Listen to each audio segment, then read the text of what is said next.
பீதா சுதன் பரிசுத்தாவின் பெயராலே ஆமேன். மரியே வாழ்க.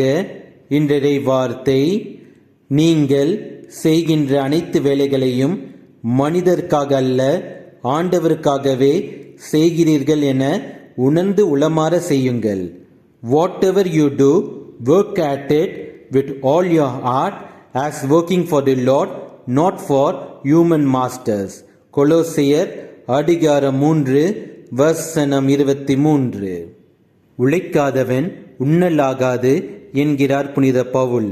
முதல் பெற்றோரை இறைவன் படைத்தபோதே நெற்றி வேர்வை நிலத்தில் சிந்தி நீங்கள் உழைக்க வேண்டும் என்று உரைத்தார். எனவே அன்றே உழைப்பு கடவுளால் கொடுக்கப்பட்ட வரமாக உருவாகிவிட்டது. எனவே நாம் அனைவரும் ஏதேனும் ஒரு பணியை செய்து ஆக வேண்டும் என்ற கடமை நம்மீது சுமத்தப்பட்டுள்ளது. எனவே நாம் செய்யும் பணியை நம் கடவுள் இயேசு கிறிஸ்துவை மனதில் நிறுத்தி அவர் மகிமைப்படும்படி நேர்மையாக செய்ய வேண்டும். அவ்வாறு செய்யும்போது நமது பணி நமக்கு சுமையாக இருக்காமல் சுகமாக மாறும். இயேசுவுக்கே புகழ். மரியே வாழ்க. ஆமேன். எங்கள் காவலாம் சூசை தந்தையின், எங்கள் காவலாம் சூசை தந்தையின் மங்களங்கள் எங்கும் சொல்லி இங்கு பாடுவோம். மங்களங்கள் எங்கும் சொல்லி இங்கு பாடுவோம். செங்கை அதிலே தங்க புஷ்பம் தங்க கோலை ஏந்திடும், செங்கை அதிலே தங்க புஷ்பம் தங்க கோலை ஏந்திடும் எங்கள் காவலாம் சூசை தந்தையின் மங்களங்கள் எங்கும் சொல்லி இங்கு பாடுவோம்.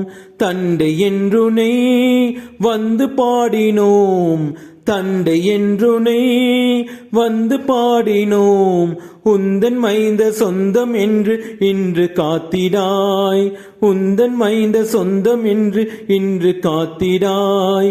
அந்தி காலை வந்த வேலை வந்து உடவி தண்டிடாய், அந்தி காலை வந்த வேலை வந்து உடவி தண்டிடாய் எங்கள் காவலாம் சூசை தந்தையின் மங்களங்கள் எங்கும் சொல்லி இங்கு பாடுவோம்.